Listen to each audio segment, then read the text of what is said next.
और पूरे बिहार में यही वो जगह है जहां जर्जीस साहब की सबसे पहली तकरीर पूरे बिहार में कहीं हुई थी तो यही हुई थी तीतवारी में, जब मौलाना तौहीद साहब ने हमको यहाँ बुलाया। वक्त भी था। सोचिए कि उस दौर से लेकर अब तक कितना साल का अरसा गुजर चुका है, और पूछा जाए तो इतने सालों के अरसे में हमारे दरमियान चेंजिंग क्या आई है, हमारे दरमियान तब्दीली क्या आई है। न जहेज में कमी आई, न शादियों में सादगी आई, बल्कि उस जमाने के हिसाब से जहेज लिया और दिया जाता था, और आज के जमाने में उस जहेज में इजाफा और हो गया है। उस जमाने में साइकिल की डिमांड ज्यादा थी, आज के जमाने में मोटरसाइकिल की डिमांड यानी बढ़ा है। पहले ही दुनिया के अंदर एक वाफर मिकदार में उसको पैदा करता। जब एक बच्चा अपने माँ के पेट से बाहर आता है तो उसको किसी चीज की जरूरत कमी महसूस नहीं होती। जिस चीज की जरूरत पड़ती है वो सब चीजें उसके लिए दुनिया में पहले से मुहैया होती। यहाँ तक कि माँ की पिस्तान का सूखा हुआ दूध जो अब तक खुश्क था, सूखा था, बच्चे की पैदाइश के बाद माँ की पिस्तान से दूध भी आने लगता है, बच्चे को उसकी कमी भी महसूस नहीं होती। यह है निज़ाम खुदाबंदी जो एक बहुत बेहतरीन तरीके से चलता है। फिर अल्लाह रब्बुल आलमीन ने एक मर्द के लिए औरत और एक औरत के लिए मर्द की जरूरत को पूरा करने के लिए एक दूसरे का मोहताज बना दिया। मर्द के अंदर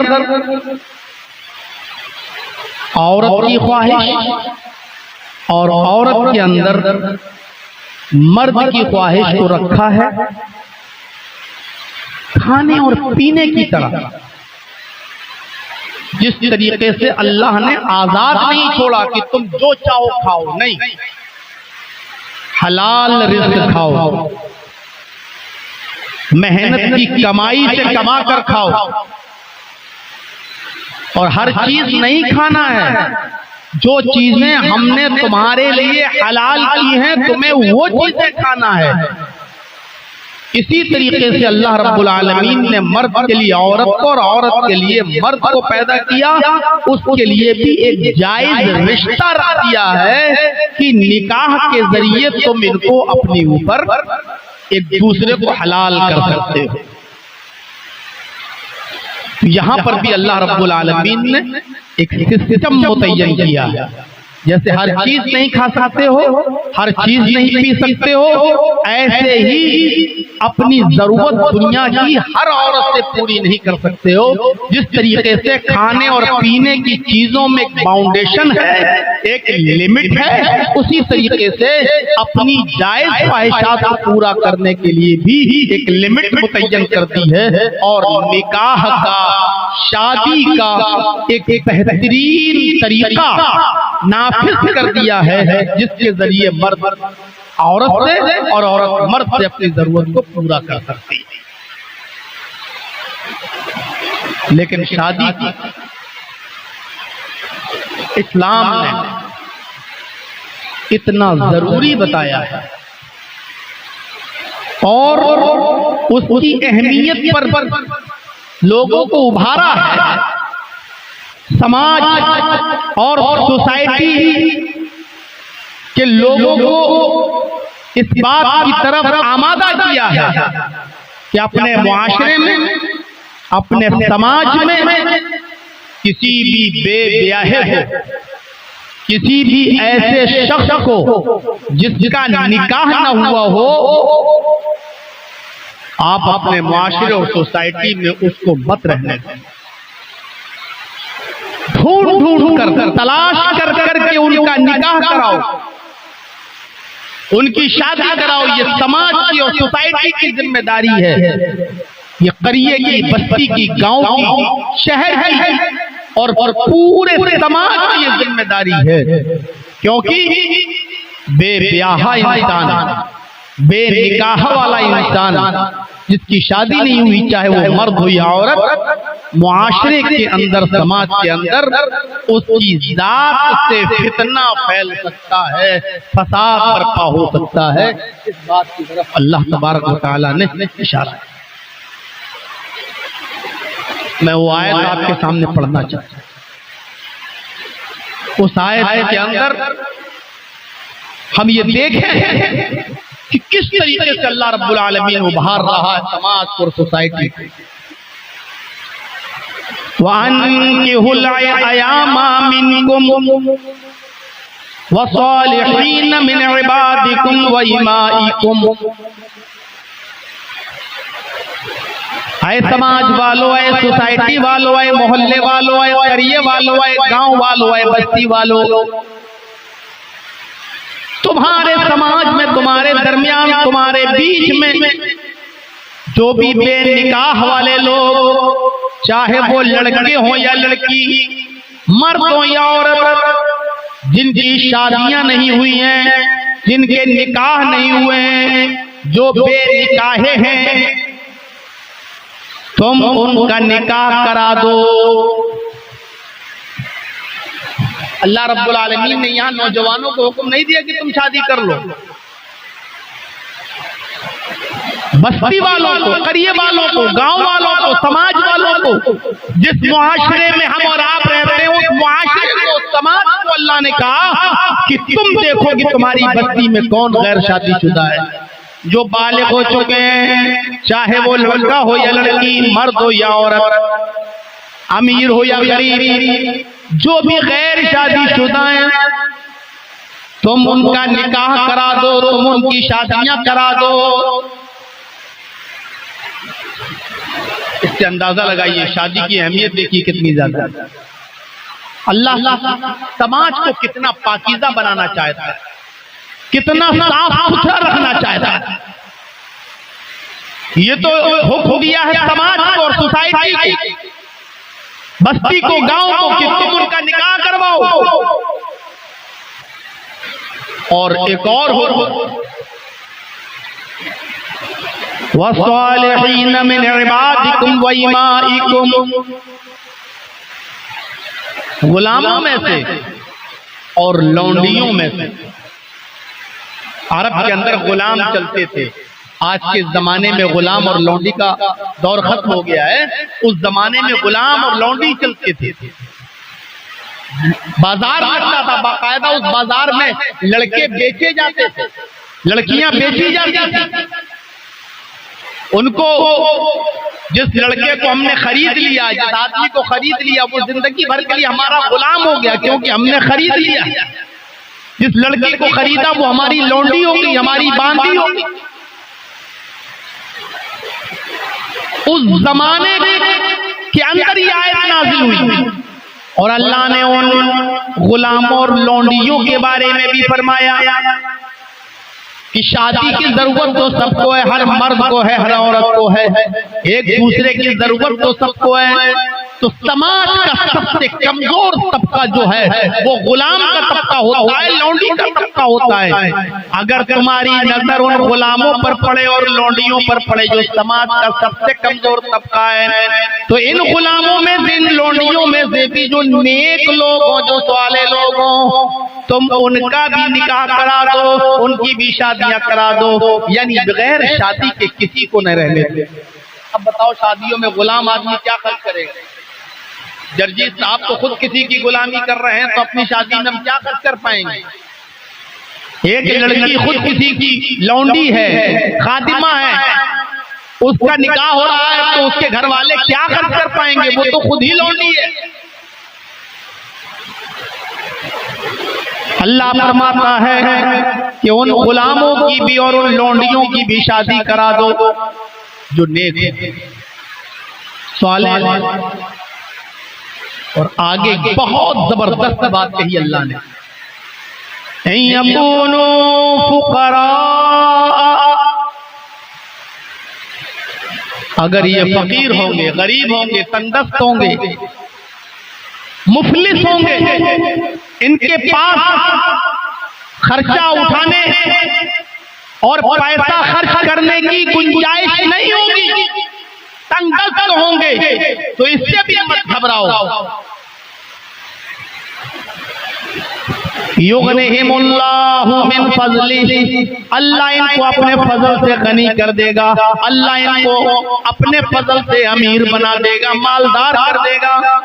यानी गरीबी की वजह से कोई शादी करने से रह जाए, ये सबसे बड़ा जुल्म होगा उस तबके पे। आज हम शादी इसीलिए तो नहीं करते हैं ना, अरे अपने पैरों पे खड़े हो जाएंगे तब करेंगे, जब हम कमाने लगेंगे तब करेंगे, जब हमारे हाथ में कुछ होगा तब हम करेंगे। यही सोच तो आज हमारी हो गई है ना। यहाँ अल्लाह कह रहा है यकूनू फुकरा, निकाह तुम करा दो, ये मत सोचो कि ये फकीर हैं, ये गरीब हैं, ये तंगदस्त हैं, ये बदहाल हैं, ये अपनी बीवी को क्या खिलाएगा, जब इसकी शादी हो जाएगी तो उस लड़की को क्या खिलाएगा, क्या पिलाएगा, क्या पहनाएगा। यकूनू फुकरा, अगर ये फकीर होंगे, तंगदस्त होंगे, गरीब होंगे, युगनिहिमुल्लाहु मिन फज़ली, तो अल्लाह उनको अपने फजल से गनी कर देगा, अल्लाह उनको अपने फजल से अमीर बना देगा। शादी कराना तुम्हारा काम है, बस निकाह कराना समाज और सोसाइटी का काम है, उनको खिलाना और पिलाना ये अल्लाह रब्बुल आलमीन के जिम्मे है। ये मत सोचो कि ये होने वाली बीवी को क्या खिलाए। ये झमेले तो हमने पाले हैं कि इतना सोना होना चाहिए, इतना चांदी होना चाहिए, इतना जहेज होना चाहिए, इतना बैंक बैलेंस होना चाहिए। ये तो हमने और आपने ये झमेले पाले हैं, ये खुराफातें तो हमने और आपने अपने समाज में जन्म दिए, वरना शादी और निकाह के लिए तो ये झमेले नहीं होते। अगर ये गरीब होंगे, तंगदस्त होंगे, तो अल्लाह रब्बुल आलमीन अपने फजल से इनको गनी कर देगा। वल्लाहु वासिउन अलीम, अल्लाह बड़ी वुसअत वाला और बहुत जानने वाला है। वुसअत तो अल्लाह देता है, हमारे और आप की हालत नहीं है कि हम किसी को अमीर बना सकते हो, किसी को गरीब कर सकते हैं। अल्लाह वुसअत वाला है, अल्लाह गनी कर देगा अपने फजल करम से। गरीबी किसी के निकाह में रुकावट न बने, ना लड़के के निकाह में, ना लड़की के निकाह में। कोई लड़की वाला ये ना सोचे कि हम अपनी बेटी को क्या देंगे, हमारी बेटी, हमारे पास तो कुछ नहीं, हमें बेटी के हाथ गीले करना है, कैसे जाएगी ये, हम कैसे इसका निकाह करेंगे। ये गरीबी की वजह से समाज में कोई लड़की बैठी न रहे। आप अंदाजा लगा सकते हैं, कुरान की आयत ने सारे झमेले खत्म कर दिए, कितना ज्यादा निकाह पे उभारा है। इन चीजों पर गौर करो। सबसे पहले अल्लाह ने कहा कोई भी कुंवारा लड़का और कुंवारी लड़की बेनिकाह के नहीं रह जाए, जैसे ही वो बालिग हो उनका निकाह करा दो। दूसरी बात कही, अगर गरीब तबका समाज का, गुलाम तबका, कमजोर तबका है, जिसके पास पैसे नहीं है, दौलत नहीं है, जो मजदूरी करता है, रोज कमाता है, रोज खाता है, इस वजह से अगर वो बैठा रह जाए और निकाह न करे कि हमारे पास कुछ नहीं, उन गुलामों के भी और उन लौंडियों के भी निकाह करा दो। और उसके बाद फिर अल्लाह तबारक व तआला ने फरमाया है कि फकीरी रुकावट न बने, गरीबी रुकावट न बने, तुम निकाह करा दो, अल्लाह उनको अपने फजल से अमीर कर देगा, अल्लाह अपने फजल से उनको गनी कर देगा। मुस्नद अहमद की एक रिवायत है बड़ी दिलचस्प। एक सहाबी अल्लाह के नबी के पास आए और आकर कहा कि अल्लाह के रसूल, बहुत तंगदस्ती है, बहुत गरीबी है, कुछ नहीं है मेरे पास, मैं कोई काम करना चाहता हूं, कोई काम बता दीजिए मुझे, मैं करूं। घर में बिल्कुल गरीबी की वजह से बहुत बुरे हालात हमारे गुजर रहे हैं। तो अल्लाह के नबी जनाब मोहम्मद रसूलुल्लाह सल्लल्लाहु अलैहि वसल्लम ने उससे पूछा, क्या तुम्हारा निकाह हो गया है? अब गौर से सुनिए, अल्लाह के रसूल पूछते हैं क्या तुम्हारी शादी हो गई, क्या तुम्हारा निकाह हो गया? तो वो सहाबी कहने लगे नहीं अल्लाह के रसूल, मेरा निकाह नहीं हुआ, मेरी शादी नहीं हुई। तो आपने उससे कहा कि तेरे घर में बरकत आए तो कैसे आए, तेरी तो शादी नहीं हुई है, तुम गरीबी की शिकायत लेके मेरे पास आए हो, जाओ निकाह कर लो, शादी कर लो। कहा कि अल्लाह के रसूल शादी करने से घर में बरकत हो जाएगी? कहा हाँ जाओ। वो सहाबी गए और उन्होंने निकाह कर लिया। अब गौर से सुनिएगा, जब निकाह कर लिया तो एक हफ्ते के बाद आए, 15 दिन के बाद आए, 15 दिन के बाद कहा अल्लाह के रसूल निकाह कर लिया है। आपने कहा कुछ हालात सुधरे? अल्लाह के रसूल और बुरे हालात हो गए, आपने निकाह करा दिया, हम फंस गए। अरे अभी कम से कम आजाद थे, थोड़ा बहुत तो जो मिलता था खा लेते थे, अब तो शादीशुदा हूं, जो मुझे मिलता था वो बीवी को खिला देता हूं, और मैं तो कुछ नहीं मिल रहा मुझे, अब तो बीवी की भी जिम्मेदारी हो गई है और हालात वैसे के वैसे। अब कोई काम बताइए अल्लाह के रसूल, अब तो शादीशुदा हो गया हूं, बड़ी तंदुरुस्ती है मेरे घर में। अल्लाह के नबी ने थोड़ी देर सोचा और सोचने के बाद आपने उनसे फरमाया, ऐ नौजवान एक काम करो, तुम एक निकाह और करो। कहा अल्लाह के रसूल आप क्या कह रहे हैं, एक शादी कर ली मैंने, अंजाम देख लिया, अब आप कह रहे हैं एक और कर लो।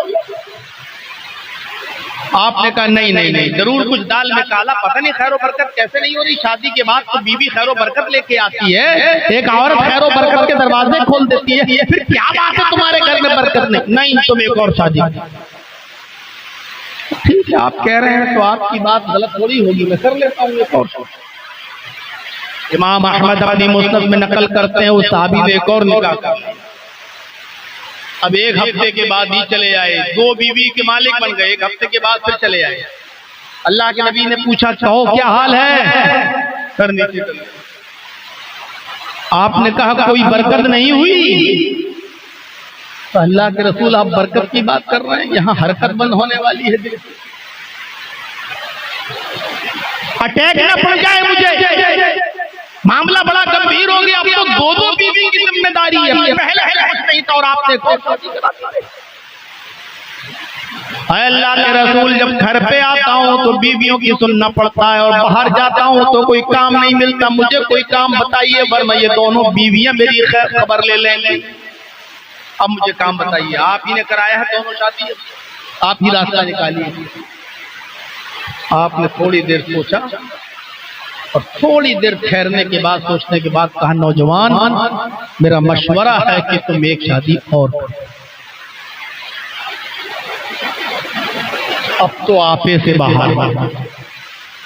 अल्लाह के नबी आपके कहने से 2 कर चुका हूं और आप एक और, अब नहीं। नबी अकरम ने कहा कि अब मैं तुमसे चौथी के लिए नहीं कहूंगा, जाओ ये मेरा बात है, लेकिन एक और कर लो, पता नहीं तुम्हारे यहाँ क्यों खैर बरकत नहीं हो रही है, इंशाअल्लाह जरूर होगी। उसने कहा ठीक है, मर तो वैसे ही रहा, अब आप कह रहे हैं चौथी के लिए नहीं कहूंगा, तो चौथी में बिल्कुल नहीं करूंगा। आपने कहा मत करना, लेकिन तीसरी तो करो जाए। उसने तीसरी शादी की, और तीसरी शादी करने के बाद अब 1 महीने के बाद आया। अल्लाह के नबी ने कहा क्या हाल है, पहली शादी की तो 15 दिन के बाद आए, दूसरी शादी की तो हफ्ते भर बाद चले आए, तीसरी शादी की तो अब 1 महीने के बाद, क्या हाल है? तो अल्लाह के रसूल अल्हम्दुलिल्लाह बड़ा अच्छा हाल है, बहुत अच्छी गुजर रही है, खैरो बरकत का। अल्लाह के रसूल बरकत ही बरकत, वो कैसे? कहा अल्लाह के नबी तीसरी बीवी जो मेरे घर में आई वो एक हुनर जानती है,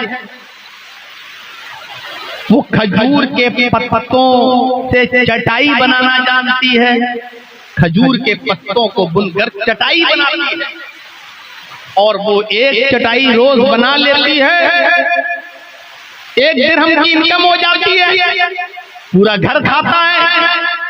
मेरी तीसरी बीवी ने पहली बीवी को भी सिखा दिया और दूसरी बीवी को भी सिखा दिया। अब तीनों मिलके काम कर रही हैं, हमें रोजाना 3 दिरहम की इनकम हो रही है, 1 खर्च होता 2 बचाता हूं। अल्लाह के नबी ने फरमाया और तुम क्या कर रहे हो, आप क्या करते हो? अल्लाह के रसूल अब मैं क्या करूंगा, बीवियां कमा तो रही हैं, माशाअल्लाह सब कुछ ठीक है, मैं तो खाली बैठा रहता हूं। आपने कहा कि तुम्हारी बीवी जो काम जानती है काम तुम भी सीख लो, 1 दिरहम की और मजीद इनकम होगी। और अगर कोई बीवी तलाक ले ले या छोड़ के चली जाए तो कम से कम तुम अपना पेट खुद तो पाल सकते हो, ये हुनर तुम्हें मालूम होगा, तो भीख तो नहीं मांगोगे, दर दर की ठोकरें तो नहीं खाओगे, तुम ये हुनर खुद भी तो सीख लोगे, अपना पेट खुद भी तो पाल लोगे। जाओ ये काम तुम भी सीख लो। तो पूरा वाकया बताने का मकसद ये था कि शादी करने के बाद इंसान की फकीरी और गरीबी और तंगदस्ती मिल जाती है। हमारे मुआशरे और समाज में शादी के बाद गरीबी आ जाए तो ये जरूर कमी है, या तो हमने दहेज की डिमांड की है, या हमने शादियों में खुराफातें मचाई हैं, या हमने तरीक़े रसूल को छोड़कर और शरीयत मुहम्मदी से इन्हिराफ करके हमने शादी की है, इसलिए आज हमारे घर में खैरो बरकत नहीं हो रही है।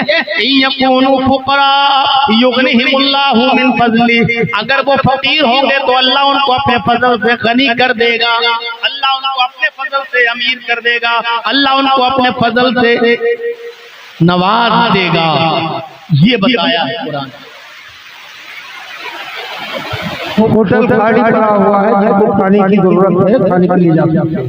होटल खाली हो गया तो होटल में बचा हुआ है, इसलिए आप जरूर जाएगा। कुछ सस्ता करेंगे तब न जाएगा, राहत के 2 बजे कुछ घटाइए तब आदमी जाएगा वहां। तो मेरे भाइयों, शादियों के बाद तो खैरो बरकत होती है, लेकिन यहां हम देख रहे हैं कि हमारे पास यही शिकायत है, आदमी कमाता नहीं है, हमारी बेटी रहे तो कैसे, कितनी शिकायतें। हम लोगों से पूछो मेरे भाइयों, कितनी पंचायतों में जाना पड़ता है, कितने मामलों में बैठना पड़ता है। मियां बीवी के आपस में ताल्लुकात खराब है तो वहां पंचायतों में जाना पड़ता है और मामलों को हल कराना पड़ता है। यही शिकायतें सुनने में मिलती थी, ये शराब पीता है, कमाता नहीं है, डांट रहा है, कुछ काम नहीं करता है, ये नहीं करता है, और हम लोग बीच बचाव कराने के लिए घर बन जाए गृहस्थी टूटे नहीं, यही मामले हल करते रहे। तो शादी की अहमियत बहुत ज्यादा है, निकाह की अहमियत बहुत ज्यादा है, इसलिए कोशिश ये करनी चाहिए कि समाज और सोसाइटी के अंदर कोई शख्स बेनिकाह वाला न रह जाए। समाज को कोशिश करना चाहिए। 25 साल 26 साल 28 साल उम्र हो रही है, अभी तक शादी नहीं कर रहा, पूरे गांव वालों को इसकी फिक्र होनी चाहिए कि इस लड़के से खतरा है। समाज के लड़कियों को, सोसाइटी में रहने वाली बच्चियों को, और जो लड़की 20, 22, 25 साल की हो चुकी है, शादी नहीं हो रही है, गांव वालों को सोचना चाहिए कि इस लड़की से भी फितना है, इसलिए जहां तक हो सके लड़के और लड़कियों का जल्दी से निकाह करवाया जाए और पूरा समाज खैर में इस काम में जुट जाए। जहां तक हो सके लड़कों के लिए लड़कियों का, और लड़कियां जो जवान हो चुकी हैं उनके लिए लड़कों का इंतजाम किया जाए और उनका निकाह कराया जाए। समाज में जितने लोगों का निकाह हो जाएगा और जितनी निकाह में हम करेंगे, हमारा समाज, हमारी सोसाइटी उतनी ज्यादा पाक रहेगी और उतनी ज्यादा मुतहर रहेगी और पाक और साफ रहेगी। समाज को पाक और साफ रखने के लिए जरूरी है कि नौजवान लड़के और लड़कियों की शादी कराई जाए। अल्लाह के नबी जनाबे मोहम्मद रसूलुल्लाह सल्लल्लाहु अलैहि वसल्लम ने फरमाया, नौजवानों को क्या हुक्म दिया, शादी का मकसद क्या है? या माशर शबाबी मन इस्तता मिनकुमुल बाह फलयतदब्बज फइन्नहु अगद्दु लिलबसर व अहसनु लिलफरज। प्यारी बात कही अल्लाह के रसूल ने, यही मुआशरे की पाकी और सफाई है।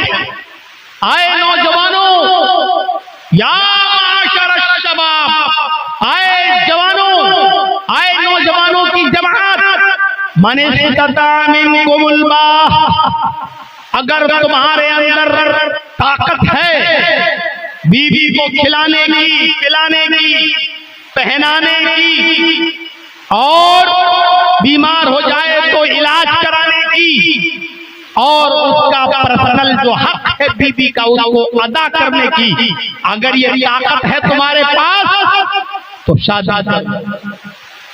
देखिए निकाह में क्या चीज बताई जा रही है, ये ताकत होनी चाहिए बस, बस खिलाने की, पिलाने की, बीमार हो जाए तो इलाज की, कपड़ा देने की, और उसका जो पर्सनल हक है बीवी का उसको अदा करने की। ये नहीं का इतना सोना हो, इतनी चांदी हो, इतने जेवरात हो, इतने कपड़े हो तब जाकर निकाह होगा, ये नहीं कहा, बल्कि जो चीज जरूरी है वो बताई। अलबाअत के अंदर ये चीजें शामिल हैं, कितनी? खिलाना, पिलाना, बीमार हो तो इलाज कराना, और कपड़ा देना, और उसका पर्सनल हक। अगर ये तुम अदा कर सकते हो फल ये तज़व्वज, तो तुम निकाह कर लो। और उसके बाद निकाह का फायदा बता दिया, निकाह क्यों किया जाता है, उसकी वजह क्या है। फ़इन्नहु अग़द्दु लिलबसर व अहसनु लिलफरज, निकाह करने के बाद इंसान की निगाहें झुक जाती हैं। अग़द्दु लिलबसर, शादी से इंसान की निगाहें, निकाह करने वाले की निगाहें झुक जाती हैं। मतलब समझ रहे हो उसका? इसका मतलब यह है कि जब वो शादी कर लेता है तो दूसरों की माँ, बहन और बेटियों पर गलत नजर नहीं डालता। शादियां करने से निगाहें झुक जाती हैं। कितना साफ सुथरा और मुहज़्ज़ब जुमला इस्तेमाल किया अल्लाह के रसूल ने। निगाह करने से, शादी करने से निगाहें झुक जाती हैं। निगाह झुकने का मतलब यह है कि कौम और समाज के अंदर जो लड़कियां, जो माएं, बहनें, बेटियां हैं, उनकी तरफ वो ताक झांक नहीं करता। फ़इन्नहु अग़द्दु लिलबसर, शादी करने के बाद निगाहें झुक जाती हैं, दूसरों की माँ, बहन, बेटियां उसके शर से महफूज हो जाती हैं। और दूसरा फायदा वो अहसनु लिलफरज, और शादी करने के बाद निकाह करने वाले की शर्मगाह की हिफाजत भी होती है, यानी फिर वो गलत जगह पर मुंह नहीं मारता फिरता है। शादी के बाद ये पाकीज़ा रिश्ता उसके साथ हो जाता है। मेरे साथियों, गौर कीजिए निकाह पर कितना उभारा है।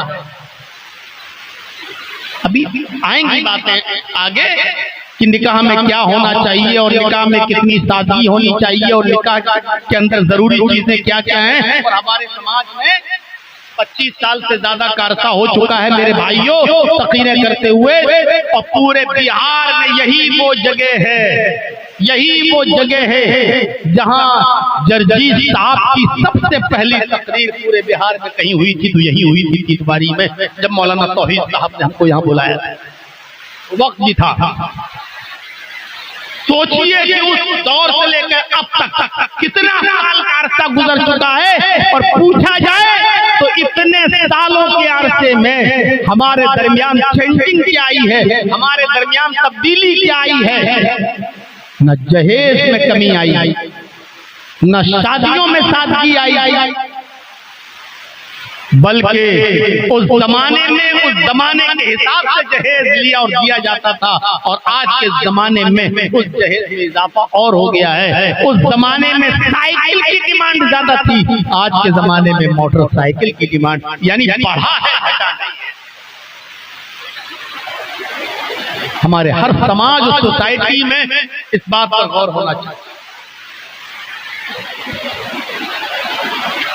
क्या चीजें देखना चाहिए लड़की के अंदर, और क्या चीजें देखना चाहिए लड़के के अंदर। आइए दो हदीसें आपके सामने पढ़ता हूं। पहले लड़की के अंदर क्या देखा जाए, और दूसरी हदीस लड़के के अंदर क्या देखा जाए।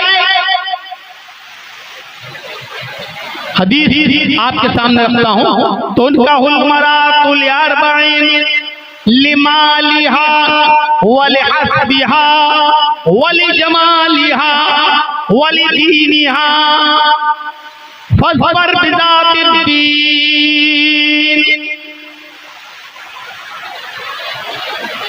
आमतौर पर लड़कियों के अंदर ये 4 चीजें देखी जाती हैं जिनको देखकर लोग शादियां करते हैं। तो उनका हुल्मरातुल अर्बईन लिमालिहा, माल देखकर शादी करते हैं, क्या मिलेगा। और सबसे पहले माल का ही जिक्र हुआ, क्योंकि आज सबसे पहले यही चीज देखी जा रही है, मिलेगा क्या। और एक मिसाल देता हूं मैं, अक्सर थोड़ी सख्त है लेकिन देना पड़ता है। जैसे कुत्ते की नजर हड्डी पर होती है, ऐसे ही कुछ लड़के के माँ बाप की नजर लड़की के बाप के माल पर होती है। आदमी जितना ज्यादा बूढ़ा होता जाता है, जितना ज्यादा मौत की तरफ जाता है, लालच भी उसके अंदर बढ़ती जाती है। या हरम इब्नु आदम यशतु बिनहु सुल्तान, आदमी बूढ़ा होता जाता है लेकिन 2 चीजें उसकी जवान होती जाती हैं, 2 चीजें उसकी जवान होती जाती हैं, अल हिर्सु अलल माल वल हिर्सु अलल उम्र। उसकी उम्र बढ़ जाए ये उसको बढ़ता, लालच बढ़ता रहता है, और 2-4 साल जी लूं, अल हिर्सु अलल माल, माल आ जाए मेरे पास, ये भी उसकी ख्वाहिश बढ़ती रहती है। तो ये पहली चीज बताइए। लड़कियों के अंदर आमतौर पर लड़की वाले में 4 चीजें देखी जाती हैं। पहली चीज बताई लिमालिहा, कुछ लोग होते हैं जो उसका माल देखकर शादी करते हैं, हमें क्या मिल जाएगा। जैसे कुत्ते की नजर हड्डी पर लगी हुई। वलहसबिहा, दूसरी चीज हस्ब नसब देखी जाती है, कोई हैसियत नहीं थी। दूसरी चीज हस्ब नसब, मैं खान हूं, लड़की भी खान है कि नहीं। मैं आला खानदान का हूं, लड़की भी आला खानदान की है या नहीं। मेरा स्टेटस ये है, लड़की भी इस स्टेटस की है कि नहीं। मैं इतना पढ़ा लिखा हूं, लड़की भी इतनी पढ़ी लिखी है या नहीं। मेरा घर 5 मंजिल है, लड़की का घर भी इतना है कि नहीं। हस्बो नसब। और अल्लाह के नबी ने फरमाया अला कुल्लु शैइन मिन अम्रिल जाहिलियती तहता क़दमैया मौज़ून। खुतबे हज्जुल विदा में आपने फरमाया था, ज़माने जाहिलियत की सारी चीजों को मैंने अपने पैरों से रौंद डाला, अपने पैरों से कुचल डाला।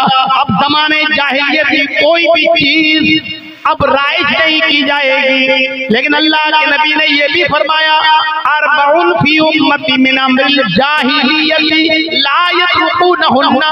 4 चीजें मेरी उम्मत के अंदर ऐसी हैं जो जमाने जाहिलियत से आई हुई हैं, लेकिन मेरी उम्मत उनको नहीं छोड़ेगी। है तो वो गंदी, है तो वो बुरी चीज, लेकिन मेरी उम्मत उन्हें नहीं छोड़ेगी। 4 चीजों की तरफ इशारा फरमाया था, अरबउन फी उम्मती मिन अम्रिल जाहिलिया। 4 ऐसी चीजें हैं जो जमाने जाहिलियत की हैं, जो जाहिलियत के जमाने से चली आ रही हैं। मैंने उनको अपने पैरों से रौंद तो डाला, लेकिन मेरी उम्मत उनको छोड़ेगी नहीं, मेरी उम्मत उनको तर्क नहीं करेगी। यानी कयामत तक मेरी उम्मत के अंदर वो 4 चीजें पाई जाएंगी, लेकिन ये मैंने अपने पैरों से रौंद दी हैं। आपने फरमाया अल फख्रु फिल अहसाब। पहली चीज हसब में फख्र करेगा, अल फख्रु फिल अहसाब व तानु फिल अंसाब वल इस्तिस्काउ बिन नुजूम व नयाहतु। ये 4 चीजें बताई जो जमाने जाहिलियत से चली आ रही हैं और मेरी उम्मत में भी चली आएंगी। इनको कभी नहीं छोड़ेगी मेरी उम्मत। उनमें पहली चीज हस्ब व नसब। हसब, मैं खान हूँ, मैं पठान हूँ, मैं तुर्क हूँ, मैं अंसारी हूँ, मैं तेली हूँ, मैं ये हूँ, मैं वो हूँ, मैं ऊंची कौम का हूँ, मैं ऊंची कास्ट का हूँ। ये चीज कभी मेरी कौम नहीं छोड़ेगी, मेरी उम्मत नहीं छोड़ेगी, जबकि इसकी कोई हैसियत नहीं है। अला तकवा, अल्लाह के यहाँ से तकवा देखा जाएगा, कौम नहीं, नसब नहीं, हसब नहीं। और दूसरी चीज जो मेरी उम्मत नहीं छोड़ेगी वो तानो फिल अंसाब, नसब के अंदर ताना देना। अच्छा वो, अरे मैं उसके साथ शादी करूंगा, अरे नहीं नहीं, अरे वो तो फकीर बिरादरी का है, अरे वो तो मियाँ बिरादरी का है, अरे वो तो गिरी हुई कौम का है, अरे वो तो लो कास्ट का है, मेरी तो नाक कट जाएगी इतने बुरे खानदान में। वो नसब में ताना देगा, दूसरी चीज। और तीसरी चीज वाले जो मेरी उम्मत सितारों को देखकर बारिश हासिल करेगी, यानी सितारा देखे ये सितारा निकला है, इसका मतलब बारिश होगी, सितारों से बारिश हासिल करेगी। ये तीसरी चीज भी मेरी उम्मत में नहीं छूटेगी। और चौथी चीज वह नौहा करना और मातम करना, किसी के मर जाने पर मातम करना, रोना, ये मेरी उम्मत नहीं छूटेगी। आज भी देख लीजिए, किसी का जवान बेटा मर जाए, छोटा बच्चा मर जाए, माए खिलौने निकाल लाती हैं, ओढ़नी इधर गई, कपड़ा इधर गया, सर सीना पीट रही हैं, करीबान चाक कर बेटा चला गया, ये खिलौने से कौन खेलेगा, रोती है, चीखती है, चिल्लाती है, करीबान चाक करती हैं, बाल नोचती हैं। वह नया हतू मेरी उम्मत नौहा और मातम करना भी नहीं छोड़ेगी, जबकि ये हराम है। तो ये चार चीजें नहीं छोड़ेंगे। तो वल हस, चार चीजें देखकर शादी करते हैं लोग। लड़की के अंदर लिमालिहा, पहली चीज क्या देखी जाती है, माल। दूसरी चीज क्या देखी जाती है, हसब व नसब, वल हसबिहा, हसब व नसब। और तीसरी चीज लड़की की क्या देखी जाती है, वल जमालिहा, खूबसूरती, खूबसूरत कितनी है, खूबसूरती देखकर शादी करते हैं। तीन चीजें। और चौथी चीज की तरफ अल्लाह के नबी इशारा कर रहे हैं, वलिदीनिहा, दीनदारी देखकर भी शादी की जाती है। चार चीजें बताने के बाद आपने फरमाया फज़फर बिज़ातिद्दीन, ओ लोगों दीनदारी को तरजीह दो, ओ लोगों दीनदार लड़की को अव्वलियत दो, फौकियत दो, उसी को दर्जा दो। यानी ये तीन चीजें मत देखो। हाँ, किसी में चारों चीजें पाई जाए तो बहुत अच्छी बात है, लेकिन तरजीह किसको दो? ये नहीं कहा कि खूबसूरती मत देखो, ये नहीं कहा कि हद को नसब मत, ठीक है देखो, लेकिन अगर किसी के अंदर हद को नसब नहीं है, अगर किसी के अंदर है आप खूबसूरती नहीं है, अगर किसी के अंदर माल, क्या क्या कहा, माल और दौलत नहीं है, देने की ताकत नहीं है, लेकिन अगर कोई लड़की दीनदार है तो फिर तीन चीजें मत देखो, दीनदारी देखो और दीनदारी को मायार बनाओ। और इसी दीनदारी को देखकर अपने बेटे का निकाह उस बेटी के साथ, उस लड़की के साथ कर दो। लड़की के अंदर दीनदारी देखो, फज़फर बिज़ातिद्दीन, दीन को तरजीह दो। हजरत उमर फारूक का वो मशहूर वाक़या आपको मालूम होगा। हजरत उमर फारूक रात की तारीकी में गश्त कर रहे हैं, रात के अंधेरे में निकल कर जा रहे हैं, देखते हैं कि किसके घर में चूल्हा जला, किसके घर में चूल्हा नहीं जला। हजरत उमर फारूक रात में एक घर के पास से गुजरे जहाँ एक बूढ़ी औरत की आवाज आ रही थी, और वो बूढ़ी औरत जोर जोर से कह रही थी अपनी बेटी से कि बेटी उठो, बेटी उठो, अंधेरा है, इस अंधेरे का फायदा उठाओ। हम लोग दूध का बिजनेस करते हैं, दूध बेचते हैं, इसलिए दूध में पानी मिला दो, बेटी उठो, दूध में पानी मिला दो। वो बेटी उठती है और जोर से अपनी माँ से कह रही है कि माँ मैं दूध में पानी नहीं मिलाऊंगी। हजरत उमर ने मुनादी की है, उमर फारूक का ऐलान हुआ है, अमीरुल मोमिनीन ने ऐलान जारी करवाया है, अगर दूध में पानी मिला हुआ किसी के यहाँ मिलता है तो ऐसे शख्स को कड़ी से कड़ी सजा दी जाएगी। माँ कहती है बेटी, उमर थोड़ी देख रहे हैं, इस रात के अंधेरे में उमर को क्या पता, तो दूध में पानी मिला, मुझे तेरी शादी कराना है, तेरे लिए अच्छा लड़का देखना है, हमारे पास गरीबी और गुर्बत की वजह से हम तेरे हाथ पीले नहीं कर पा रहे हैं, मुझे तेरा रिश्ता भी तो करना है, इसलिए इस काम के अलावा कोई और काम भी तो नहीं है हमारे पास। बेटी तुम दूध में पानी मिलाओ। उमर थोड़ी देख रहा है, उमर को क्या पता कि हमने दूध में पानी मिलाया है। जाओ, मैं कह रही हूँ तुम दूध में पानी मिलाओ। बेटी चीख कर कहती है माँ उमर नहीं देख रहा है तो क्या हुआ, उमर का रब तो देख रहा है। हम उमर के सवाल जवाब से तो बच जाएंगे, लेकिन कयामत के दिन अल्लाह के सवाल और जवाब से कैसे बचेंगे। माँ मैं दूध में पानी नहीं मिलाऊंगी। उमर नहीं देख रहा तो क्या हुआ, उमर का रब तो देख रहा है। हजरत उमर फारूक के कान में ये आवाज जाती है माँ और बेटी की। हजरत उमर ने अपने कासिद से कहा, अपने साथी से कहा, इस मकान का नंबर नोट कर लो, ये मकान नंबर नोट कर लो। और सुबह जब दरबारे खिलाफत में बैठे हजरत उमर, सुबह जब दरबारे खिलाफत में बैठे हजरत उमर, तो उन दोनों को बुलवाया कासिद के जरिए, जाओ और माँ बेटी दोनों को बुलाकर। कासिद आता है, माँ और बेटी दोनों से कहता है कि तुम दोनों को हजरत उमर ऑफिस में बुला रहे हैं, दरबार में बुला रहे हैं। माँ और बेटी दोनों आते हैं। हजरत उमर ने पूछा माँ से, बुढ़िया से, कल तुम दूध में पानी मिलाने की बात कर रही थी, क्या हुआ? बुढ़िया समझ गई कि हजरत उमर को पता चल गया, अब मुझे सजा दी जाएगी। बुढ़िया सफाई पेश करने लगी, अमीरुल मोमिनीन हाँ मैंने दूध में पानी मिलाने के लिए कहा था, लेकिन मेरी बेटी ने दूध में पानी नहीं मिलाया।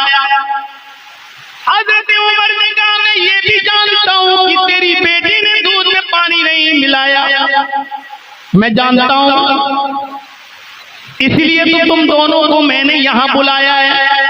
बताओ इस लड़की का कहीं रिश्ता हुआ, इस लड़की की कहीं शादी हुई?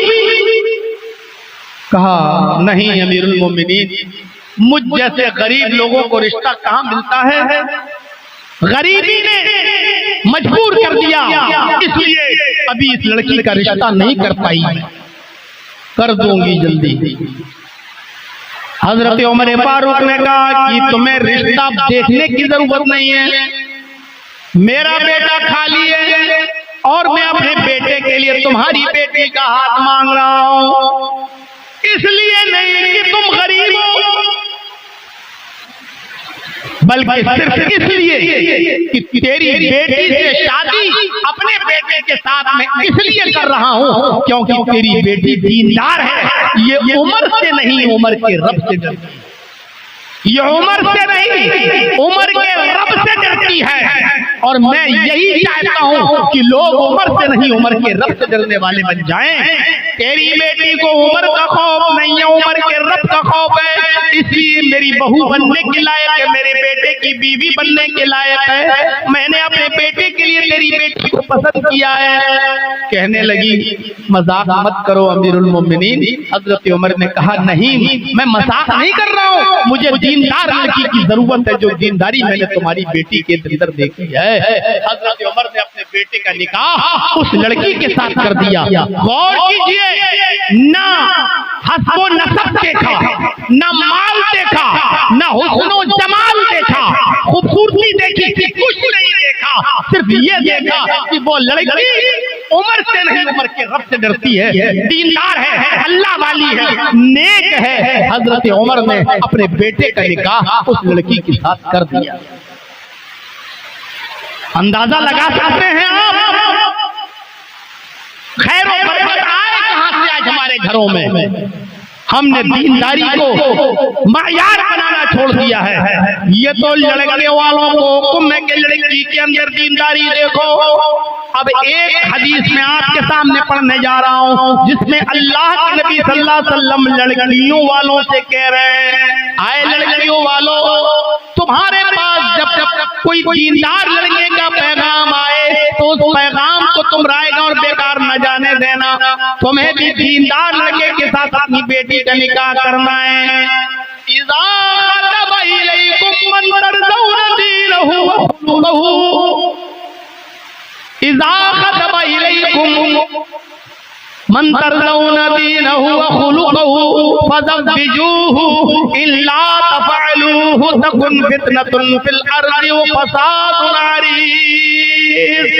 ये है वो हदीस अल्लाह के नबी जनाब मोहम्मद रसूलुल्लाह सल्लल्लाहु अलैहि वसल्लम ने लड़कियों के माँ बाप से फरमाया, लड़कियों के माँ बाप को हुक्म दिया, आए लड़कियों वालों, आए लड़कियों के वली, आए लड़कियों के सरपरस्तों, आए लड़कियों के माँ बाप, जब तुम्हारे पास तुम्हारी बेटी के लिए, तुम्हारी बेटी से रिश्ते के लिए किसी लड़के का पैगाम तुम्हारे घर पे आए और वो लड़का दीनदार हो और वो लड़का बाखलाक हो, हैं बाखलाक हो, तरज़ौना दीनहु व खुलुक़हु, उस लड़के का दीन और उसका अखलाक तुम्हें पसंद आ जाए, यानी उस लड़के की दीनदारी में तुम्हें कोई शिकायत नजर ना आए, उस लड़के के नेक होने में और बाखलाक होने में तुम्हें कोई कमी नजर ना आए, तो आए लड़कियों वालों, अपनी बेटी का निकाह उस लड़के के साथ कर दो, उसका पैगाम अपने घर से खाली मत जाने देना,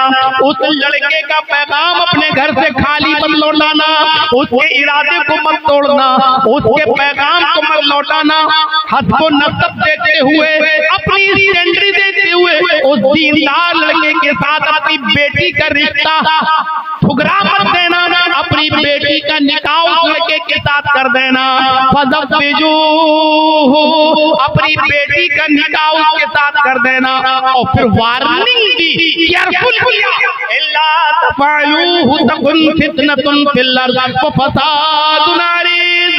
आए लड़कियों के माँ बाप, आए लड़कियों वालों, अगर उस लड़के का पैगाम तुम्हारे घर से खाली चला गया, अगर तुमने अपनी बेटी का निकाह उस दीनदार लड़के से नहीं किया, तो जमीन के ऊपर फितना फैल जाएगा, तकुन फ़ितनतुन फ़िल अर्ज़ि, जमीन पर फितना फैलेगा, व फ़सादुन अरीज़, और लंबा चौड़ा फसाद बर्पा हो जाएगा, यानी दीनदार लड़के तुम्हें नहीं मिलेंगे, तो बदकिरदार बदतमाश लड़कों से जब तुम अपनी लड़कियों का निकाह करोगे तो जमीन में फितने देखोगे, तलाक के फितने और फसाद तुम जमीन के ऊपर देखोगे।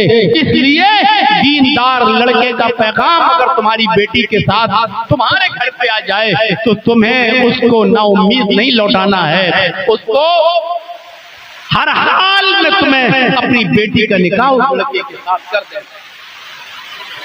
लीजिए साहब, कितना जबरदस्त हुक्म है लड़कियों वालों को। अब तो आप कहोगे हाँ लड़का तो नेक है, नमाजी है, तहज्जुद गुजार है, बहुत अच्छा है, अखलाक भी अच्छा है, लेकिन मेरे स्टेटस का नहीं है, मेरी लड़की इतनी पढ़ी लिखी, उस आदमी के साथ निकाह करें, इसके साथ गरीब है, हम इसके साथ निकाह नहीं कर सकते। अगर उस लड़के की दीनदारी तुम्हारी समझ में आ रही है, अगर उस लड़के का अखलाक समझ में आ रहा है, तो उसका पैगाम लौटाने का कोई हक नहीं है। इल्ला तफ़अलूहु तकुन फ़ितनतुन फ़िल अर्ज़ि, अगर तुमने ऐसा न किया और पैगाम लौटा दिया, अपनी बेटी का निकाह उसके साथ नहीं किया, तो जमीन में फितना फैल जाएगा, तो फ़सादुन अरीज़, और लंबा चौड़ा फसाद।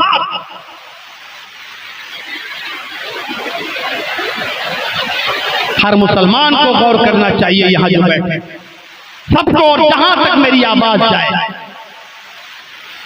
क्या हम तो चाहते हैं कि दहेज न दे मेरी बेटी, लेकिन बेटी वाला क्या ये भी चाहता है कि दीनदार लड़का मिल जाए, अच्छा लड़का मिले, शरीफ लड़का मिले? क्या आज हमारी सोसाइटी में ये हो रहा है? और नहीं हो रहा है तो ये कब होगा? एक लंबा अरसा गुजर चुका है मेरे भाइयों, तकरीरें और जलसे और जुलूस, रोजाना इश्तिहार देख लो, रोजाना पब्लिक देख लो, रोजाना इजलास देख लो, लेकिन सुधार कितना है ये हर इंसान अपने गरीबान में मुंह डालकर देखे। और शादियों के नाम पर कितना खर्चा, निकाह के नाम पर कितना खर्चा, बारात के नाम पर कितने आदमियों की शिरकत। इन्ना आज़मन निकाही बरकतन ऐसरुहा मऊनतन। अल्लाह के नबी सल्लल्लाहु अलैहि वसल्लम फरमाते हैं कि सबसे ज्यादा बाबरकत निकाह तो होता है इन्ना आज़मन निकाही बरकतन, बरकत के एतबार से सबसे अच्छा निकाह और सबसे बड़ा निकाह तो वो है, सबसे ज्यादा बाबरकत निकाह तो वो है ऐसरुहा मऊनतन, जिसके अंदर खर्चा सबसे ज्यादा कम हो, जिसके अंदर खर्च सबसे ज्यादा कम हो, वो सबसे बड़ा बाबरकत निकाह माना जाता है, सबसे अच्छा निकाह माना जाता है शरीयत के अंदर। लेकिन आज हमारे समाज और सोसाइटी में ये देखा जाता है कि उसने अपनी बेटी की शादी में कितना खर्च किया, उसने अपने बेटे की शादी में कितना खर्च किया। आज खर्च से मायार देखा जाता है कि किसकी शादी अच्छी हुई किसकी बुरी। अल्लाह के रसूल ने अच्छी और बुरी शादी, बाबरकत और गैर बरकती शादी की निशानदेही बता दी है। आपने फरमाया इन्ना आज़मन निकाही बरकतन ऐसरुहा मऊनतन, बरकत के एतबार से सबसे अच्छा निकाह वो है, सबसे बड़ा निकाह वो है, सबसे बाबरकत निकाह वो है जिसके अंदर खर्चा सबसे ज्यादा कम हो। यानी जिस शादी में खर्चा जितना कम होगा वो उतना ही बाबरकत निकाह होगा। इसका उल्टा मफहूम अगर आप निकालेंगे तो इसका उल्टा मफहूम ये निकलेगा, जिस निकाह में खर्चा जितना ज्यादा होगा वो बरकत के एतबार से उतना ही खाली होगा। जिस निकाह में जितना ज्यादा खर्चा होगा बरकत के एतबार से वो इतना कमजोर होगा। फजूल खर्ची हमारे समाज को खा गई, हमारे समाज को चाट गई, हमें नहाज कर दिया। अरे फजूल खर्ची तो अच्छे कामों में भी जायज नहीं है, तो खुराफात वाले कामों में कहां से जायज हो जाएगी। फजूल खर्ची तो अच्छे कामों में जायज नहीं है, इसराफ हद से ज्यादा गुजरना तो अच्छे कामों में भी जायज नहीं है। अगर कोई आदमी ये चाहे कि हम रात भर नमाज पढ़ें और कभी न सोएं और रोजाना हम हर रात नमाज पढ़ेंगे, नमाज पढ़ना अच्छी इबादत है, नफिल पढ़ना अच्छा काम है, लेकिन अगर कोई शख्स ये कहे कि हम रात भर रोजाना पढ़ेंगे और कभी नहीं सोएंगे, यही चीज गलत हो जाएगी और यही चीज नाजायज हो जाएगी। आपको मालूम होना चाहिए हजरत काब इब्न मालिक रज़ियल्लाहु ताला अन्हु की जब तौबा कबूल होती है, वो जो ग़ज़वे तबूक में शामिल नहीं हो सके थे किसी वजह से, सुस्ती की वजह से नहीं जा सके, अंदाजा लगा सकते हैं आप काब इब्न मालिक। अल्लाह के रसूल सल्लल्लाहु अलैहि वसल्लम को हुक्म होता है काब इब्न मालिक का बाइकाट करो, उनका बाइकाट कर दिया जाता है। 2 महीने तक उनका बाइकाट रहता, 50 दिन तक उनका बाइकाट रहता है। फिर एक दौर आता है कि मस्जिद से भी उनको हुक्म दिया जाता है कि आप मस्जिद में भी नहीं आएंगे। लोगों को हुक्म दिया जाता है कि कोई भी आदमी सलाम का जवाब नहीं देगा, काब इब्न मालिक से मुसाफा नहीं करेगा, हाथ नहीं मिलाएगा। काब इब्न मालिक के ऊपर क्या गुजर रही थी। फिर एक दिन आता है इन 50 दिनों में कि काब इब्न मालिक को हुक्म होता है कि अपनी बीवी से अलग हो जाओ। कहने लगे अल्लाह के नबी क्या मैं अपनी बीवी को तलाक दे दूं? फरमाया नहीं, तलाक मत दो, बस अपनी बीवी से खिदमत न लो, अपनी बीवी को से अलग रहो। न पानी मंगवा सकते हो, न खाना अपने पास मंगवा सकते हो, आप अपनी बीवी से भी बात नहीं कर सकते हो। उन्होंने अपनी बीवी को अपने मायके भेज दिया। 50 दिन इन हालत में गुजरता है। हजरत काब इब्न मालिक कहते हैं कि मेरे लिए ये 50 दिन इतनी मुश्किल से गुजरे कि मैं सोचता था जमीन फट जाए, मैं इसके अंदर धंस जाऊं, मैं जिंदा क्यों। कभी मैं किसी से सलाम करता था तो कोई मेरे सलाम का जवाब भी नहीं देता था, क्योंकि अल्लाह के नबी सल्लल्लाहु अलैहि वसल्लम ने लोगों को मना कर दिया था। 50 दिन के बाद उनकी तौबा कबूल होती है और अल्लाह ताला ने वही नाजिल की। अल्लाह के नबी को बता दिया कि अल्लाह ने काब इब्न मालिक की तौबा को कबूल कर लिया। उनको मस्जिद में बुलाइए और आप भी उनसे मुसाफा कीजिए, उनसे मुआनका कीजिए और लोगों को भी उनसे मिलने दीजिए। अल्लाह ताला ने उनकी गलती को माफ कर दिया। जो ग़ज़वे तबूक में वो नहीं जा सके थे, अल्लाह ने उनके गलती को माफ कर दिया। आप भी माफ कर दीजिए। एक कासिद आता है और काब इब्ने मालिक से कहता है, काब अल्लाह के नबी ने आपको बुलाया है, मस्जिद के अंदर मौजूद है, नबी अकरम ने आपको बुलाया है, अल्लाह ताला ने आपकी तौबा को कबूल कर लिया। हजरत काब कहते हैं कि उससे बड़ा खुशी का दिन मेरे लिए कोई दिन नहीं था। दौड़ते हुए मस्जिद के अंदर आए, अल्लाह के नबी जनाब मोहम्मद रसूलुल्लाह से मुसाफा किया, आपसे मुआनिका किया, आपके गले लग गए, मारे खुशी में कहने लगे, अय अल्लाह के नबी आज मैं इतना खुश हूँ कि दिल करता है कि अपना सारा का सारा माल सदका कर दूं। सदका करना कितनी बड़ी इबादत है, सदका करना कितना अच्छा काम है, सदका करना कितना अच्छा काम है। लेकिन अल्लाह के नबी सल्लल्लाहु अलैहि वसल्लम ने फरमाया, अमसिक अलैका बाद मालिक, आए काब इब्ने मालिक तुम अपना सारा का सारा माल सदका नहीं कर सकते हो, सारा का सारा माल अल्लाह की राह में खैरात नहीं कर सकते हो, अपने पास कुछ माल रोक लो ताकि तुम दूसरों के सामने हाथ न फैलाते फिरो, तुम दूसरों के सामने भीख न मांगते फिरो। हजरत काब इब्ने मालिक कहते हैं, जब मेरी तौबा कबूल हुई तो मैंने अल्लाह के रसूल से कहा, आज मैं इतना खुश हूँ कि मैं अपना सारा का सारा माल अल्लाह की राह में सदका करना चाहता हूँ। सदका करना अच्छा काम, लेकिन अल्लाह के नबी ने यहाँ पर भी उनको रोक दिया और फरमाया कि सारा का सारा माल सदका नहीं कर सकते, यानी तुम फकीर बन जाओगे, मोहताज बन जाओगे। जब अच्छे काम में फजूल खर्ची जायज नहीं है, अच्छे काम के अंदर इसराफ जायज नहीं है, तो शादियों में, ब्याह के अंदर और दीगर नाजायज कामों के अंदर फजूल खर्ची करना कहाँ से जायज हो जाएगा। हम अपने मुआशरे पर नजर डालें, हम अपने समाज पर नजर डालें, हम अपनी सोसाइटी पर नजर डालें, हम बुरे कामों में फजूल खर्ची कर रहे हैं, जबकि इसराफ फजूल खर्ची तो अच्छे कामों में भी जायज है। साद इब्ने अबी वक्कास का मामला सुना होगा और न सुना हो तो सुनिए। साद इब्ने अबी वक्कास की एक ही बेटी थी, साद इब्ने अबी वक्कास की एक ही बेटी थी, बीमार हो गए। अल्लाह के नबी उनकी आयादत के लिए उनके घर पहुंचे। जब अल्लाह के नबी साद इब्ने अबी वक्कास से उनके मिलने के लिए, आयादत के लिए उनके घर पहुंचे तो बड़े खुश हुए साद इब्ने अबी वक्कास और कहने लगे, अल्लाह के नबी सल्लल्लाहु अलैहि वसल्लम मेरी एक ही बेटी है और अल्लाह का शुक्र है कि अल्लाह ने मुझे बहुत माल से नवाजा है, अल्लाह ने मुझे बहुत दौलत से नवाजा है, मेरे पास किसी चीज की कमी नहीं है, इसलिए मैं अपना सारे के सारे माल की वसीयत करना चाहता हूँ। क्या मैं अपने सारे माल की वसीयत कर दूं? अल्लाह के नबी सल्लल्लाहु अलैहि वसल्लम ने फरमाया, नहीं, ऐसा तुम्हारे लिए अपना सारा का सारा माल की वसीयत करना जायज नहीं है। तुम अपना सारा का सारा माल सदका और खैरात नहीं कर सकते हो, उसकी वसीयत नहीं कर सकते हो। हजरत साद इब्ने अबी वक्कास ने फरमाया, ऐ अल्लाह के नबी 2/3 की, 2/3 2/3 अपने माल का 3 हिस्सा कर लें और 2 हिस्से की वसीयत कर दूं।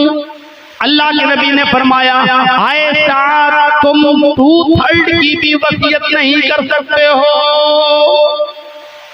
कहा अल्लाह के नबी फिर आधा माल, यानी हमारे पास जितना माल है आधा माल मैं सदका और खैरात कर दूं, आधे माल की मैं वसीयत कर दूं और आधा अल्लाह की राह में दे दूं। अल्लाह के नबी सल्लल्लाहु अलैहि वसल्लम फरमाते हैं, साद इब्ने अबी वक्कास तुम आधे माल की भी वसीयत नहीं कर सकते हो, आधा भी नहीं, ऐसा करना भी तुम्हारे लिए जायज नहीं होगा।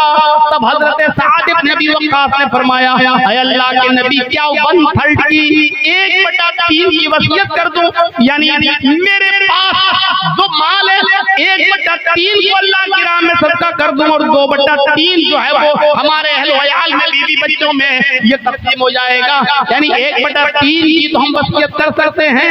अल्लाह के नबी ने फरमाया, हाँ ऐसा 1/3 की 1/3 की वसीयत तुम कर सकते हो, लेकिन ये भी ज्यादा है।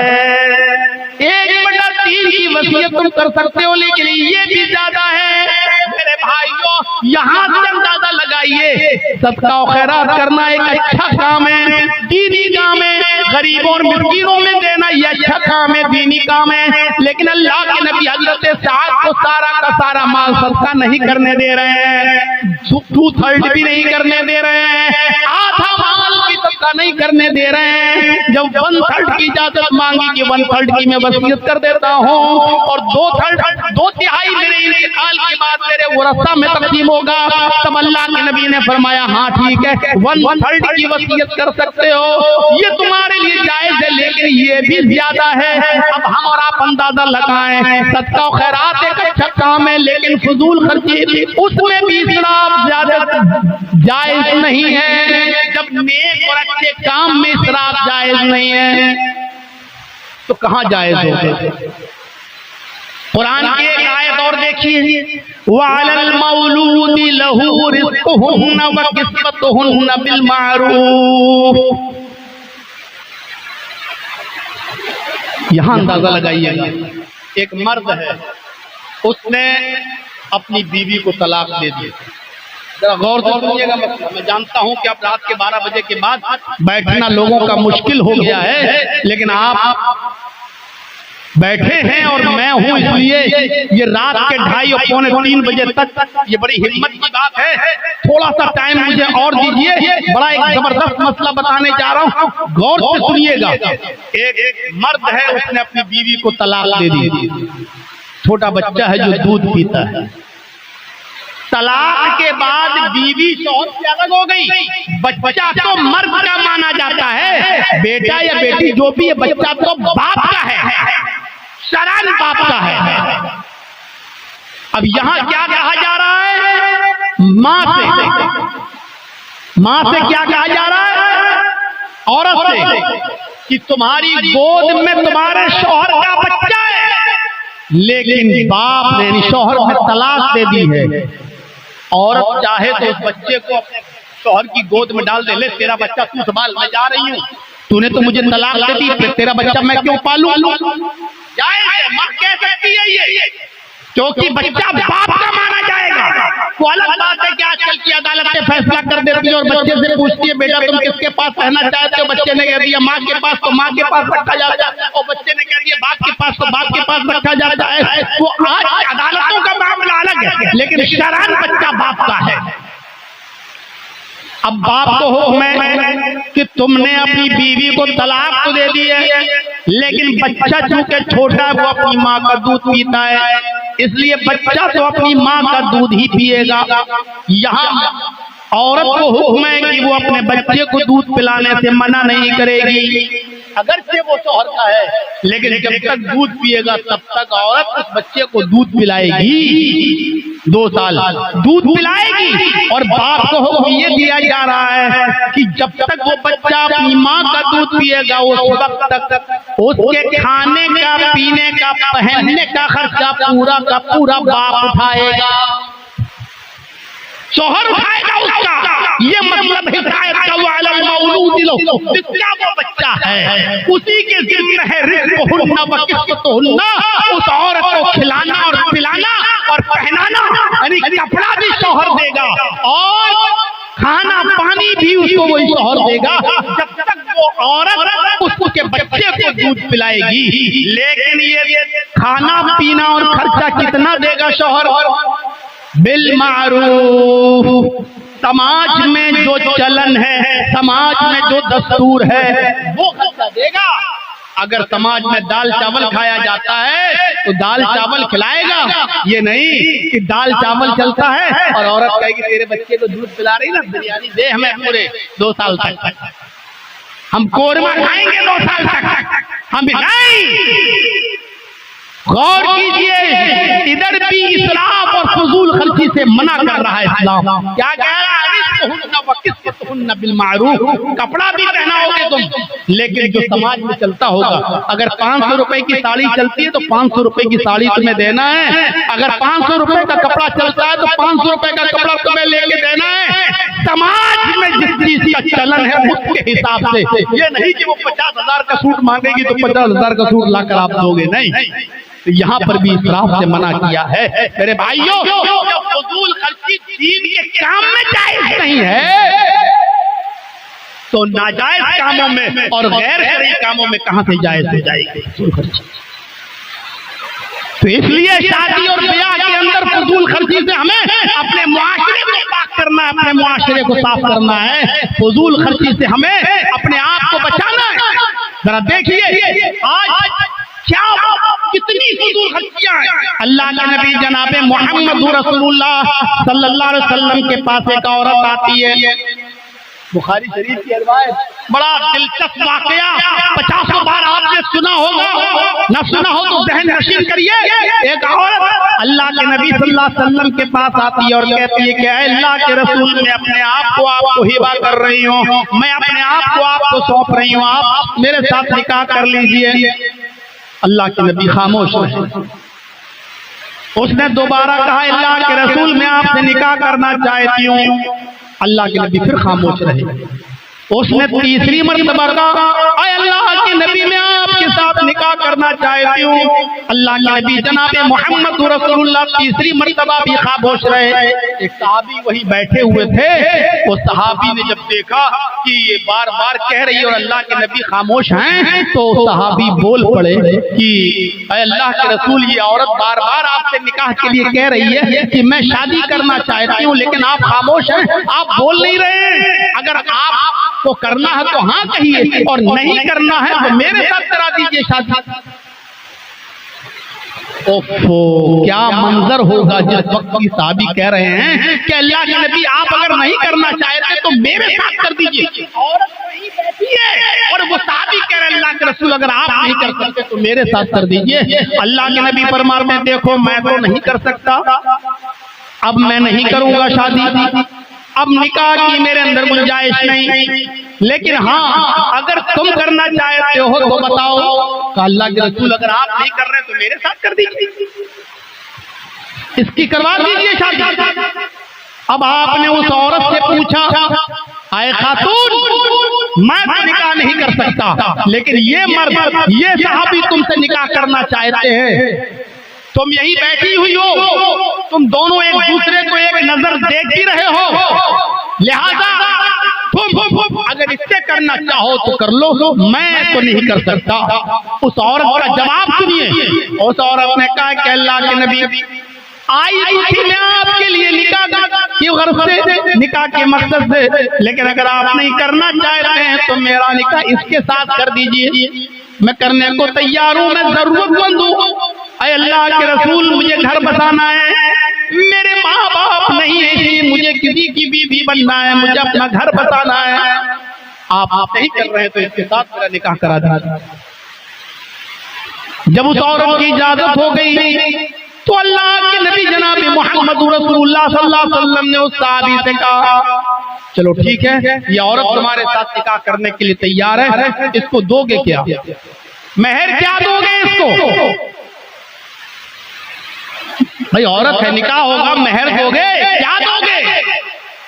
कहने लगा अल्लाह के नबी, मेहर में देने के लिए तो मेरे पास कोई चीज नहीं। हदीस के अल्फाज में माइंदी शैउन, अल्लाह के नबी मेरे पास कोई चीज नहीं है देने के लिए।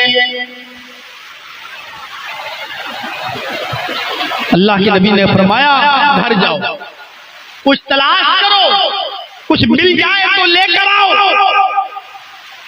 वो सहाबी घर जाते हैं, तलाश करते हैं, लेकिन उनको अपने घर में भी कुछ नहीं मिला। आते हैं और कहते हैं कि माँ वजदतु शैअन, अल्लाह के रसूल, मुझे अपने घर में कुछ नहीं मिला, मेरे पास कुछ नहीं है इसको देने के लिए।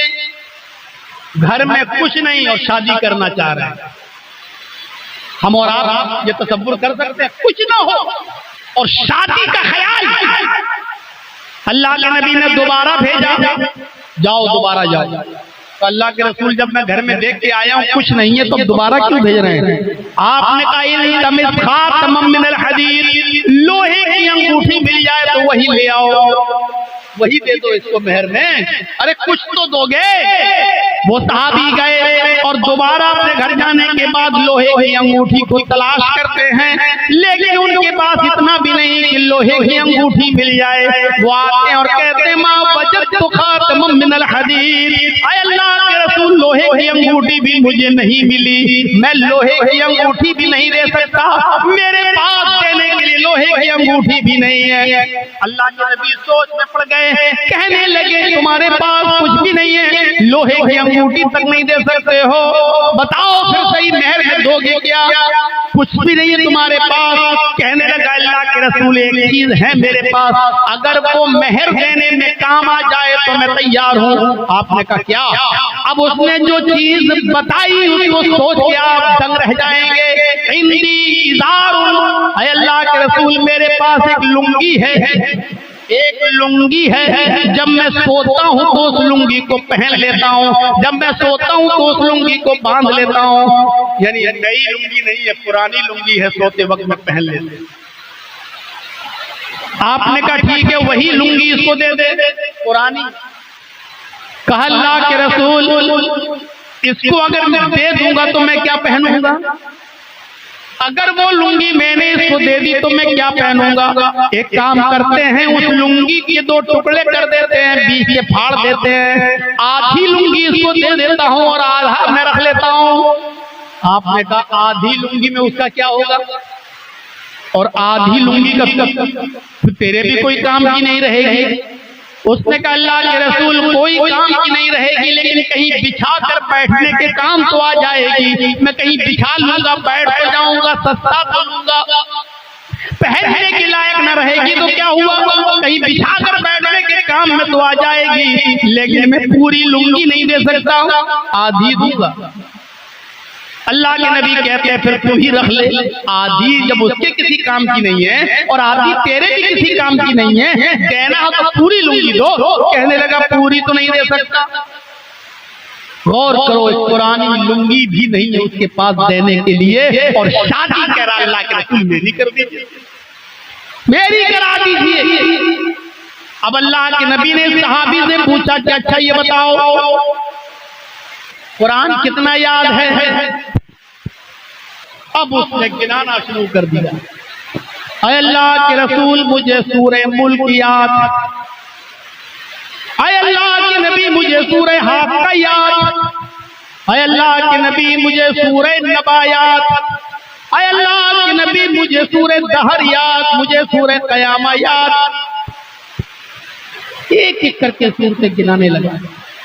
अल्लाह के नबी ने कहा क्या तुम्हें इतनी सूरतें याद हैं? कहा हाँ अल्लाह के रसूल मुझे ये सूरतें याद हैं। आपने फरमाया क्या ये सूरतें तू अपनी होने वाली बीवी को याद करा देगा? क्या यही सूरतें तू इस औरत को जो तेरी बीवी बनने जा रही है क्या तू उसको याद करा देगा? फिर लगा हाँ।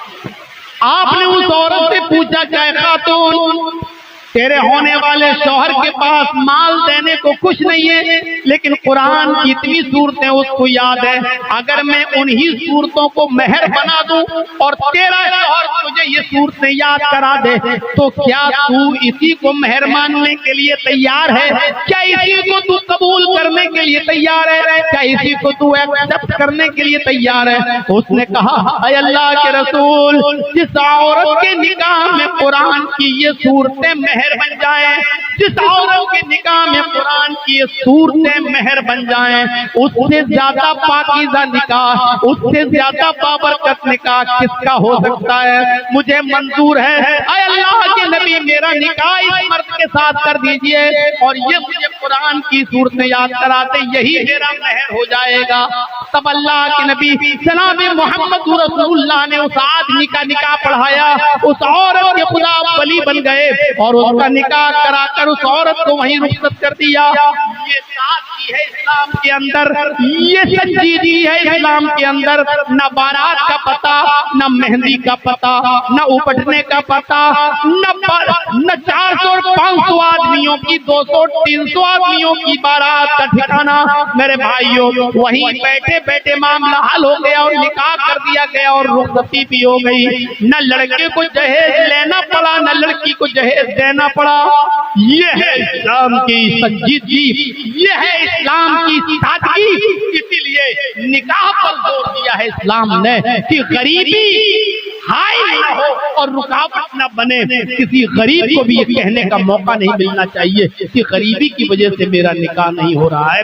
किसी गरीब लड़की को ये कहने का मौका ना मिले कि मेरे माँ बाप के पास माल नहीं जिसकी वजह से हम शादी नहीं कर रहे हैं। गौर करो, इस लड़की का तो बाप नहीं है, इसकी माँ नहीं है, इसका भाई नहीं है, लेकिन फिर भी इसका निकाह हुआ और वली अल्लाह के रसूल बन गए, लेकिन निकाह हुआ।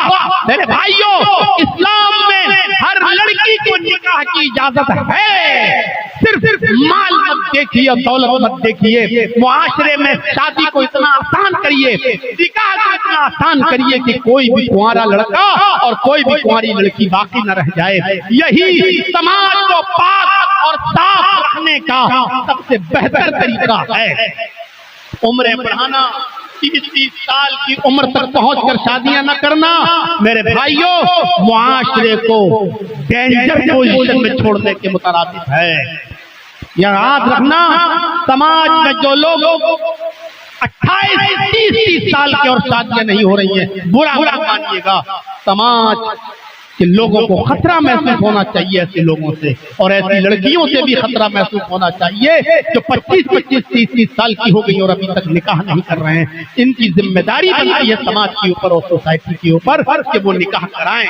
मेरे भाइयों, मैं एक 26 पर बैठा था और तकरीबन 1.5 घंटा हो गया। 2 मिनट के बाद काफी है, आप लोग भी यहाँ से रुखसत हो रहे हैं, पंडाल भी अब खाली होता है, क्योंकि इतनी रात तक अब कोई बैठता नहीं और सुनता नहीं है। मैं 15 मिनट के लिए आपको वक्त देता हूँ स्टेज पर बैठकर, यानी तकरीबन 3 बज जाएगा, 3:15 तक, 3:10 तक मैं बैठूंगा। और आपसे गुजारिश है कि इस इदारे के लिए आपको जो ताबुन करना है मेरे हाथ पर भी आप करते जाएं। आपने बहुत प्यार किया मेरे भाइयों की, इतने बरसों से अभी तक मुझे भूले नहीं हैं।